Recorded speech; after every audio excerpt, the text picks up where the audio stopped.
సోనియా గాంధీ దక్షిణాది నుంచి పోటీ చేయబోతున్నారంటూ ఒక వార్త వచ్చిన నేపథ్యంలో సోనియా గాంధీకి చెక్ పెట్టేందుకు కేసీఆర్ పావులు కదుపుతున్నారా? ఢిల్లీలో ఉన్నటువంటి ఎంపీలందరినీ హైదరాబాద్ రమ్మని హుటాహుటీన పిలుపునిచ్చారా అంటే అవుననే సమాధానం ఇస్తున్నారు కొంతమంది రాజకీయ విశ్లేషకులు. ఇదే అంశానికి సంబంధించి మనతో మాట్లాడేందుకు ప్రముఖ రాజకీయ విశ్లేషకులు, ప్రముఖ సీనియర్ జర్నలిస్ట్ సిఎస్ రావు గారు మనతో ఉన్నారు. ఆయనతో మాట్లాడదాం. Sir hi sir. Hello Krishna sir, నిన్న మనం ఒక విశ్లేషణ గురించి చేసుకున్నాం. సోనియా గాంధీ గారు దక్షిణాది నుంచి పోటీ చేసే అవకాశం ఉంది, అందులో కూడా తెలంగాణ నుంచి పోటీ చేసే అవకాశం ఉందంటూ కూడా నిన్న మనం ఒక వార్త గురించి విశ్లేషణ చేసుకున్నాం.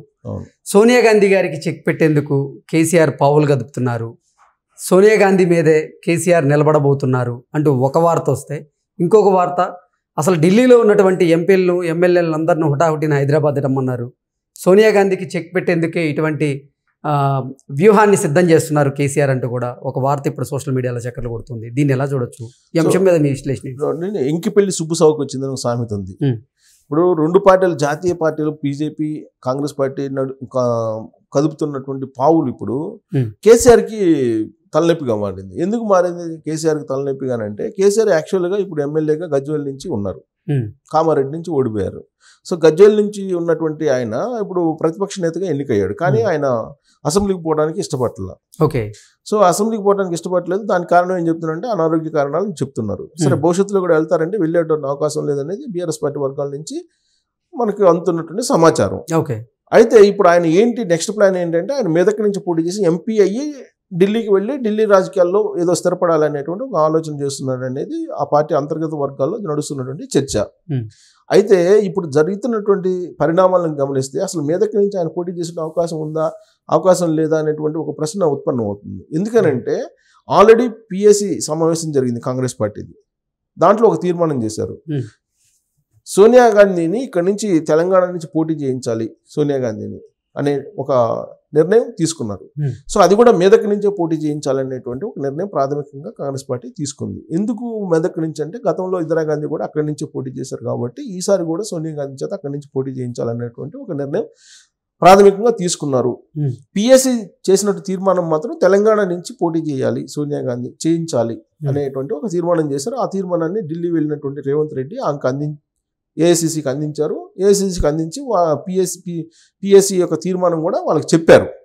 చెప్పిన తర్వాత తెలంగాణలో దక్షిణ భారతదేశంలో పోటీ చేయాలి కాబట్టి తెలంగాణ నుంచి పోటీ చేయాలి అని చెప్పి సోనియా గాంధీ కూడా నిర్ణయించుకున్నట్టు కూడా తెలుస్తుంది. అది కూడా మెదక్ నుంచి పోటీ చేయించాలనేది కాంగ్రెస్ పార్టీ వాళ్ళ యొక్క ఆలోచన. సో అదే జరిగితే మరి కేసీఆర్ ఎక్కడి నుంచి పోటీ చేయాలి? కేసీఆర్కి గ్యారంటీ గెలిచేటువంటి ఎంపీ స్థానం ఏదైనా ఉందంటే అది మెదక్. మిగిలినటువంటి ఎంపీ స్థానాల్లో గ్యారంటీ లేనటువంటి స్థానాలు, ఇప్పుడు గజ్వేలు కామారెడ్డిలో చేశాడు అసెంబ్లీకి, ఆ కామారెడ్డిలో ఓడిపోయారు కదా. గజ్వేలు తన సొంత నియోజకవర్గంగా 2 సంవత్సరాలు గెలిచారు. తర్వాత ఆయన ఏదో చేశారు, పరిచయాలు పెంచుకున్నారు కాబట్టి గజ్వేలు ఏదో గెలిచారు, ముక్కోణ పోటీలో గెలవడం జరిగింది. అదే ఎంపీకి వచ్చేటప్పటికి ఎంపీ కాన్స్టిట్యున్సీ పరిధిలో దాదాపు 6 నుంచి 7 అసెంబ్లీ కాన్స్టిట్యున్సీలు ఉంటాయి. ఈ అసెంబ్లీ కాన్స్టిట్యున్సీలో ఉండేటువంటి రిజల్ట్ని బేస్ చేసుకుని ఎంపీ గెలుస్తాడు. సో మెదక్లో కనుక కేసీఆర్ పోటీ చేస్తే, అప్పుడు సోనియా గాంధీ కూడా పోటీ చేస్తే అప్పుడు పరిస్థితి ఇంకో రకంగా ఉంటుంది కదా, ఓడిపోయే అవకాశం ఉంది కదా కేసీఆర్. సో ఆయన జాతీయ స్థాయిలో వెళ్ళాలి ఇక్కడ కాకుండా అనే దానికి కూడా ఇదొక హడ్డిల్గా కనిపిస్తుంది. అందుకే ఇమీడియట్గా ఢిల్లీలో ఉన్నటువంటి బీఆర్ఎస్ పార్టీ ఎంపీలని ఇమీడియట్గా మీరు వచ్చేసేయండి, మనం నెక్స్ట్ ఎలక్షన్కి ప్లాన్ చేయాలి అనేటువంటిది హడావుడిగా పిలిపించారు వాళ్ళని. హడావుడిగా పిలిపించి వాళ్ళతోటి ఇప్పుడు 1-to-1 ఇంటరాక్షన్కి ఆయన ప్లాన్ చేశారు. నందీనగర్లో ఆయన విశ్రాంతి తీసుకుంటున్నారు ఇప్పుడు. సో ఫామ్ హౌస్లో కాలు జారి పడ్డారు. కాలు జారి పడిన తర్వాత యశోద హాస్పిటల్కి వెళ్ళారు. యశోద హాస్పిటల్లో రీప్లేస్మెంట్ చేసుకున్న తర్వాత నందీనగర్కి చేరారు. నందీనగర్ ఇల్లు అనేది ఆయనకి సెంటిమెంట్. నందీనగర్ ఇంటి నుంచే ఉద్యమాన్ని నడిపారు. అక్కడ సక్సెస్ అయ్యాం కాబట్టి నందీనగర్ ఇంటిని ఎంచుకున్నారు సెంటిమెంట్గా అనేది ఒకటి వినిపిస్తుంది పార్టీ వర్గాల్లో. సో ఇప్పుడు నందీనగర్లో ఉన్నటువంటి ఇంట్లో 1-to-1 ఇంటరాక్షన్ బీఆర్ఎస్ పార్టీ ఎంపీలకి పెట్టడం జరిగింది. సో 1-to-1 ఇంటరాక్షన్లో మనం ప్లాన్ చేద్దాం, 2024 రెడీ కావాలి కదా అని చెప్పి. ఒకవైపు ఏమో 10 నుంచి 12 ఎంపీ స్థానాలు గెలుచుకోవాలని చెప్పి బీజేపీ ప్రయత్నం చేస్తుంది. దానికి సంబంధించి ఆల్రెడీ ఇప్పటికే ప్రచారకులను అనౌన్స్ చేసేసింది, పార్లమెంటు వారీగా ఎవరెవరు ప్రచారకులు అనేది. ఇంకొక వైపు కాంగ్రెస్ పార్టీ ఏమో పార్లమెంటరీ వైజ్గా ఇన్ఛార్జీలు అనౌన్స్ చేసింది, మంత్రులను ఇన్ఛార్జీలుగా అనౌన్స్ చేసింది. ఇప్పుడు ఉన్నటువంటి మంత్రులనే పార్లమెంటరీ ఇన్ఛార్జీలుగా పర్యవేక్షకులుగా అనౌన్స్ చేశారు ఇటీవల కాలంలో. అనౌన్స్ చేసి మొత్తం మన టార్గెట్గా 10 నుంచి 15 సీట్లు 15 ఎంపీలు గెలుచుకోవాలి అని చెప్పి కాంగ్రెస్ పార్టీ ప్రయత్నం చేస్తుంది. 10 నుంచి 12 ఏమో బీజేపీ గెలుచుకోవాలని చెప్పి ప్రయత్నం చేస్తుంది. ఉన్నది 17లో ఒకటి ఎంఐఎం, అది కన్ఫర్మ్ 16. ఈ 16లో ఇప్పుడు కాంగ్రెస్కి ఎన్ని పోవాలి, బీజేపీకి ఎన్ని పోవాలి, అసలు బీఆర్ఎస్కి పోవాలి అనేది ఒక పెద్ద చర్చ నడుస్తుంది. సో ఇప్పుడు వచ్చినటువంటి ప్రకారం ఇప్పుడు అధికారంలో కాంగ్రెస్ పార్టీ ఉంది కాబట్టి ఎంతకంత మెరుగైనటువంటి ఫలితాలు లోక్సభలో కూడా వచ్చేటువంటి అవకాశం ఉందని చెప్పేసి రేవంత్ రెడ్డి అండ్ టీం భావిస్తుంది.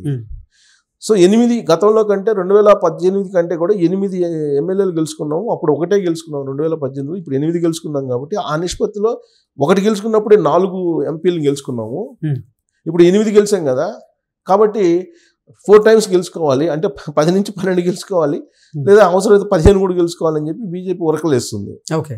సో ఈ పరిస్థితుల్లో హడావిడిగా ఎంపీలను పిలిచి కేసీఆర్ ఒక మీటింగ్ 1-to-1 ఇంటరాక్షన్ పెట్టుకొని ఏం చేస్తారు, అసలు బీఆర్ఎస్ పార్టీ ఫర్దర్ భవిష్యత్తు ఏంటి, మెదక్ నుంచి సోనియా గాంధీ వస్తారంట, వస్తే తన పరిస్థితి ఏంటి, ఆల్టర్నేటివ్ ఎంపీ స్థానం ఏమైనా ఉందా ఆయనకి అంటే ఏంటి సార్ అసలు కేసీఆర్ ఈ వ్యూహానికి కారణం ఏంటి? ఒకవేళ కనుక సోనియా గాంధీ గారు తెలంగాణ నుంచి పోటీ చేస్తే, దట్టు మెదక్ నుంచి కనుక పోటీ చేస్తే, ఇక్కడ పార్లమెంట్ స్థానాలన్నీ కూడా ఆవిడ ప్రభావం చూపించే అవకాశం ఉందని భావిస్తున్నారా? అందులో భాగంగానే ఆవిడకి చెక్ పెట్టేందుకు కేసీఆర్ గారు ఇటువంటి వ్యూహాన్ని రచిస్తున్నారా అంటే ఏం చెప్తారు? ఇప్పుడు ఆమెకు చెక్కు పెట్టే కాదు, ఆమెకు చిక్కు పెట్టడం కాదు, ఈయనకే చిక్కు పెడుతున్నారు. ఇప్పుడు బీజేపీ వాళ్ళు ఏమంటున్నారు, మల్కాజ్గిరి నుంచి నరేంద్ర మోడీని పోటీ చేయించాలి, లేదంటే సికింద్రాబాద్ నుంచి పోటీ చేయించాలంటున్నారు. ఇప్పుడు బీఆర్ఎస్ పార్టీకి గ్యారంటీ ఉన్నటువంటి ఎంపీ స్థానాలు ఏమైనా బలంగా ఉన్నాయంటే మేదక్ ఒకటి, తర్వాత మల్కాజ్గిరి ఒకటి. అవును. సో ఇప్పుడు ఎందుకంటే ఆల్రెడీ రేవంత్ రెడ్డికి సంబంధించిన కాన్స్టిట్యున్సీ కాబట్టి మల్కాజ్గిరి పార్లమెంటు, రేవంత్ రెడ్డి ఏదో అందుబాటులో లేడని చెప్పి అసంతృప్తి ఉంది, కాబట్టి ఈసారి మనం కైవసం చేసుకోవచ్చు అనే యాంగిల్లో బీఆర్ఎస్ పార్టీ ఉంది. కానీ ఈసారి మేము గెలుచుకోవచ్చు అని చెప్పి బీజేపీ ఉంది. సో కేసీఆర్ గ్యారంటీ ఎంపీ స్థానం ఏముంది, ఆయన అయితే జాతీయ రాజకీయాల్లోకి వెళ్ళాలి, అసెంబ్లీలో ఉండకూడదు అనేది డిసైడ్ చేసుకున్నారనేది పార్టీ వర్గాలు చెప్తున్నాయి. ఈ నేపథ్యంలో ఆయన ఎక్కడి నుంచి పోటీ చేస్తే గ్యారంటీ, ఇప్పుడు మెదక్ సోనియా గాంధీ పోటీ చేస్తారని చెప్పి కాంగ్రెస్ పార్టీ ఫైనల్ చేసేసింది ఆల్మోస్ట్. అంటే ఇంకా అఫీషియల్గా అనౌన్స్ కాలేదు, కానీ తెలంగాణలో అంటే మేదక్ అనేది ఒకటి ఉంది. సో మేదక్ నుంచి సోనియా గాంధీ పోటీ చేస్తే ఆ తాకిడికి తట్టుకోవాలి కదా కేసీఆర్. సో కాబట్టి కేసీఆర్కి స్థానం మేదక్ నుంచి ఉండే ఛాన్స్ లేదు. మరి నెక్స్ట్ ఎక్కడికి పోవాలి, నిజామాబాద్ పోవాలా? నిజామాబాద్లో బీజేపీ బలంగా ఉంది మొన్న ఎలక్షన్లో. సో ఆడ కవిత ఉంది, కవిత పోటీ చేయాలని ఉంది. సో ఇప్పుడు మల్కాజ్గిరి ఉంది, మల్కాజ్గిరిలో నరేంద్ర మోడీ వస్తారు. నరేంద్ర మోడీ సోనియా గాంధీ ఇక్కడ కాన్సన్ట్రేషన్ చేస్తే కేసీఆర్ పరిస్థితి ఏంటి అనేది ఆయన ఆందోళన. అందుకే ఆయన అందరిని పిలుచుకొని మాట్లాడుకుంటున్నారు.